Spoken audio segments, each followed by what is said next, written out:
What's up, y'all? Welcome back in the shop. Well, it's Airstream time. It's been 6 months since I got this thing, and well, winter and everything. I wasn't planning on working on it that soon, but it's kind of gone a little longer than I kind of figured on. But it's time. It's time to get back on it and get the renovations started on it.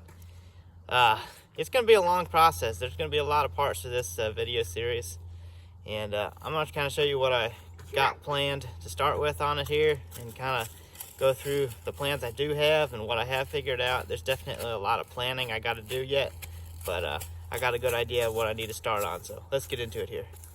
Cheese. All right, so I'll show you what I got started here. Yesterday I was out here and I drilled all these rivets.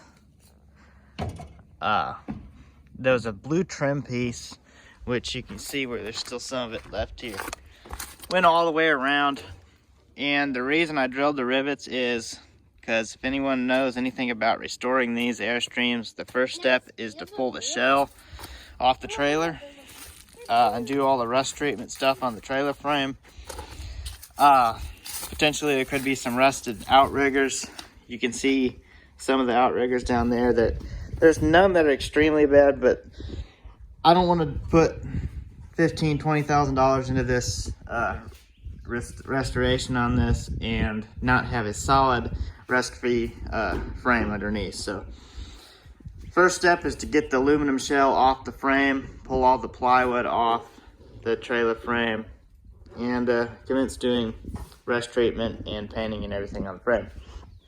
To do that, you have to, here, I'll show you these, what I took off here. Those pieces over there, which are all the corner pieces and the trim pieces, you have to take them off because they curve underneath like this, and you can't get your jacks in whatever way you're going to pull it off. Those will catch on the frame. They just got to come off. And in doing so, the side pieces pull straight down, so when you pull it off, just slide straight up. So we took all those off yesterday. I got them marked as far as where location goes. I just took a permanent marker and wrote on them. Right rear, right front, left front, and so on and so forth. Next process step is going to be building almost like trusses in here to hold the aluminum shell, all basically hold it so it doesn't flex too much, because you could potentially warp it, bend it, ripple the aluminum, cave it in, all that. And we want to keep it the same shape. So we're going to build some trusses. I think I've seen a lot of people in the research that I've done make like a whole skeleton wooden frame inside, which seems a little bit overkill, but there again, I've never done this before, so I'm not 100% sure on that. I think what I'm going to be trying to do is basically make 3 trusses evenly spaced across it. The ones on either end, I will be able to get a jack under and actually jack it up. Once I get it jacked up, I have 2 6-inch I-beams I'm going to slide on top of the trailer frame underneath the aluminum housing, and probably use some logs or big chunks of wood or cinder blocks or something like that to hold it up. Then I'll just pull the trailer frame out from underneath it. So that's the plan. That's what we're going to try to do. It's going to take a little bit. I'm probably going to work on it a little while, then show you kind of what steps I'm going into to build the trusses and the engineering and structural integrity and how I'm going to put them together to make them the strongest. So I only have to make 3. That's the plan. That's what we're going to do. And I just keep a close eye on things as I jack it up. And if I see any complications, we may have to add some more. We'll see. But let's get into that and work on building these trusses. I'm going to probably do videoing in increments because it's hard to do all that when I'm a one-man show. Well, 2-man show, or man and kid show, I should say. But unfortunately, my little boy can't run the camera that well, so I'm going to do it in increments, kind of build some, show you where I'm at, build some more, show you where I'm at, and try to get key points. So if you ever attempt to do something like this, you'll be able to get some know-how and knowledge from what I got going on, and I can do the trial and error for you, and you won't have to. So let's get into that. All right, the first thing I'm going to do is make a beam probably 17'6". You see it goes all the way down to there to the last arc that goes, or whatever you want to call it, the last beam that goes all the way over. And we're gonna make a beam out of a 2x6 and probably a 1x6, kind of like a T-shape, to span total length, keep the top straight. That's what we're gonna do first. So 17'6". All right, here is what we got accomplished. We got our beam built. I had to make it out of two, join it together. I didn't have one long enough. 2x6, 1x6, and then 1x6. 1x6 sandwiched between, plenty of screws to hold it. And I've built my first truss here. The way I did it, angle iron. It's an angle iron that goes underneath the edge. And then this piece of 2x4 that has, you see 2 screws in there, just to hold it from shifting off of the angle iron. Same thing on that end.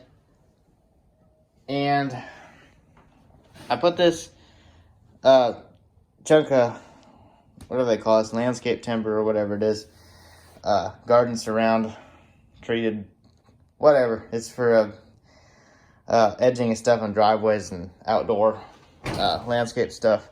But I jacked it up under here, and extreme tension, it did not want to lift up.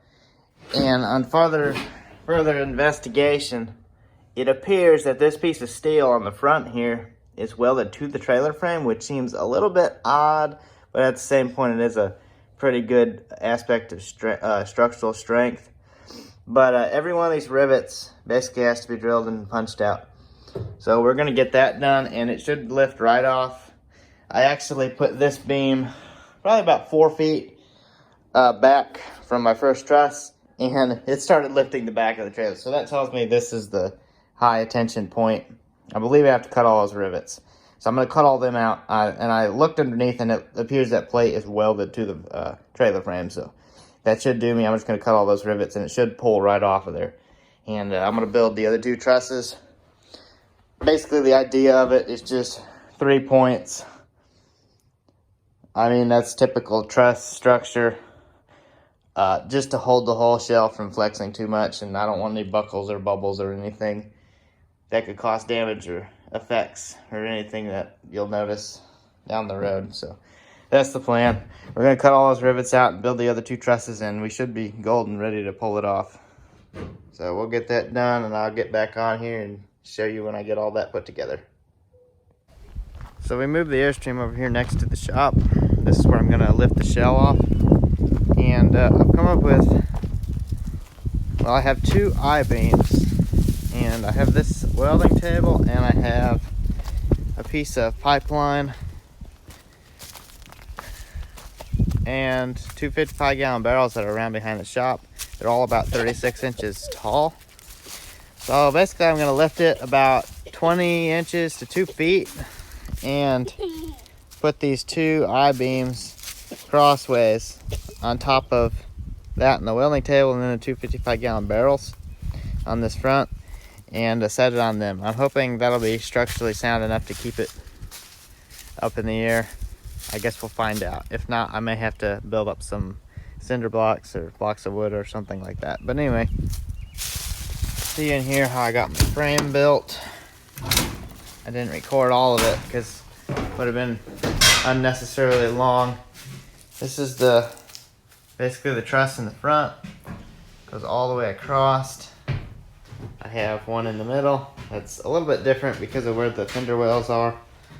And then I have one back there. So I plan on trying to jack slowly. I only really have one jack that's user friendly. So I'm just gonna go up probably 6 inches in the rear, 6 inches in the front, and just kind of go back and forth until I get it up where I can slide my beams through.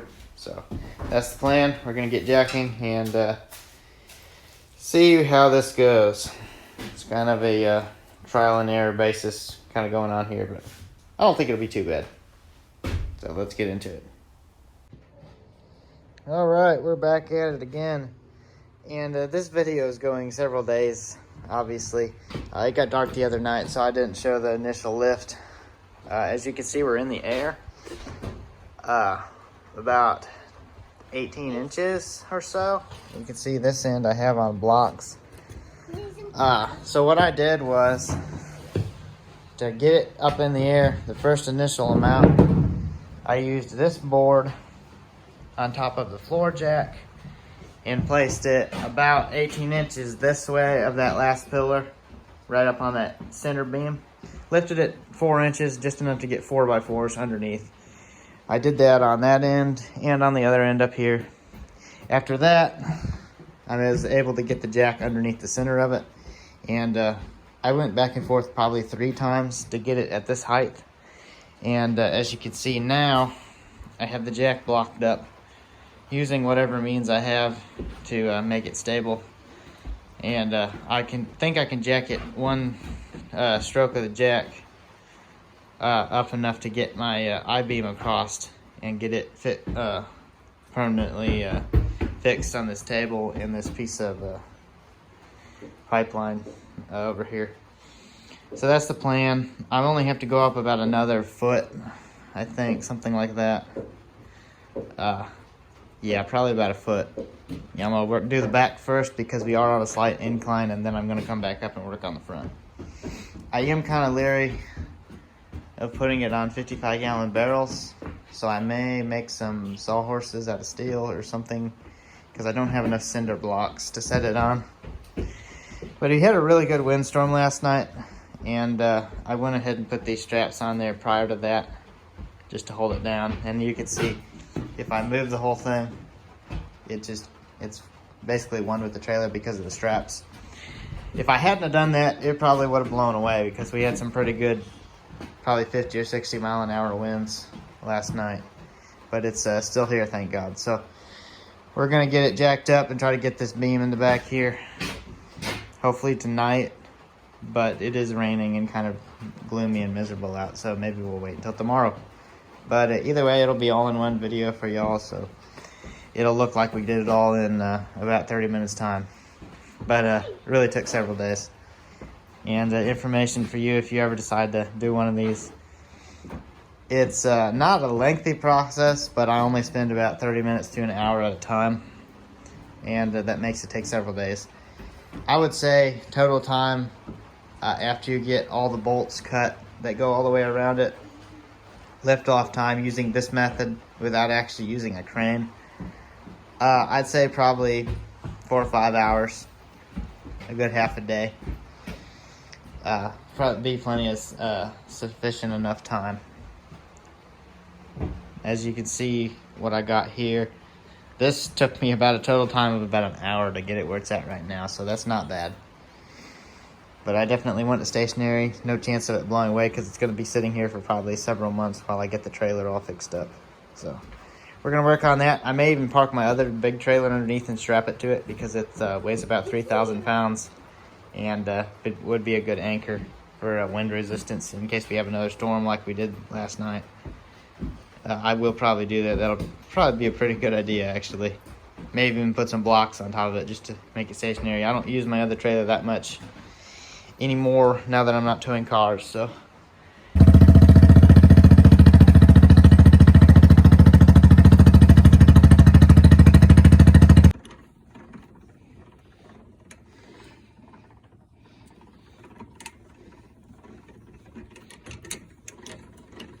All right, we're completely off the trailer. You can see how I got this blocked up here, and I put the straps on all 4 corners just so if it gets a little windy it doesn't start rocking, because the distance from barrel to barrel is about 10 feet. The distance from block to block is only about 5.5, so, or 6, but just to make it a little more stable.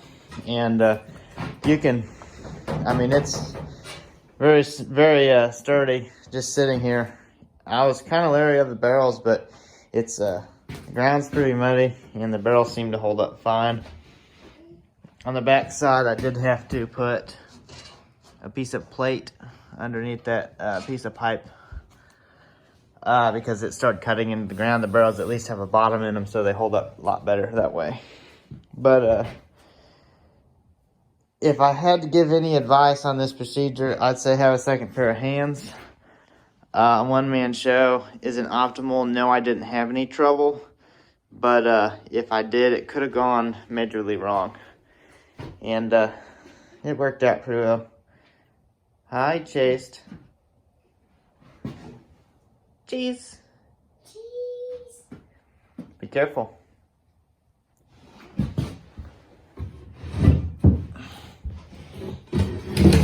There you go. Watch your head. But all that said, it went pretty smooth, and no, you don't need 12 jacks to lift it up. One jack works perfectly fine. A basement jack or house jack, one of the tall ones like you use in your basement, I've seen a lot of people use. That would have been pretty handy just to get the initial lift up on this beam here from the floor. And then after that, use the floor jack. But it worked out pretty well. I just had to kind of go in increments because the floor jack only lifts so far. And for the sake of being stable and not risking anything, I just kept setting other blocks under it until I got the right height. Then I removed enough of them to get the I-beam in there. And if you didn't have an I-beam, you could use a 6x6. That'd work good too. You just need to get up enough so you don't bend these side pieces. I do apologize about not videoing the entire process, but being a one-man show, running the camera and working, especially doing it after I get home from work when it's dark most of the time, is not very practical and almost impossible. So I'll do my best to explain the process and show you kind of what I got going in increments, and you'll have to dream up the rest. And definitely, if you have any ideas, hit me up in the comments. But we're going to get this trailer pulled out from underneath here. And next video, I'll show ripping all this up and what the trailer frame looks like underneath and all that. So let's get this pulled out here and see how that goes. I got it hooked to my four-wheeler, very overloaded, but it wouldn't be the first time this four-wheeler's been overloaded. So let's get to pulling it out of here. All right, get on the four-wheeler. Are you ready?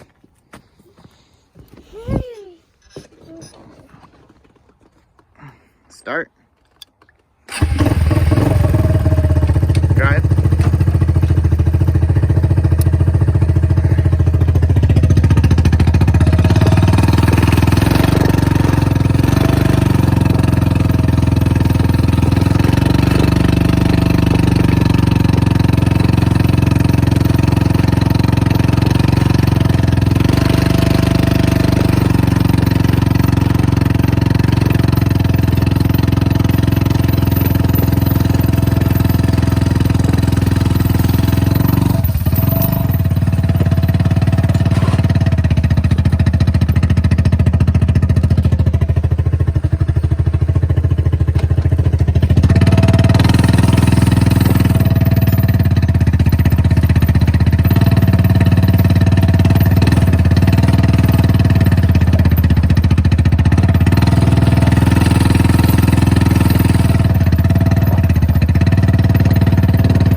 And there it is. You don't need a crane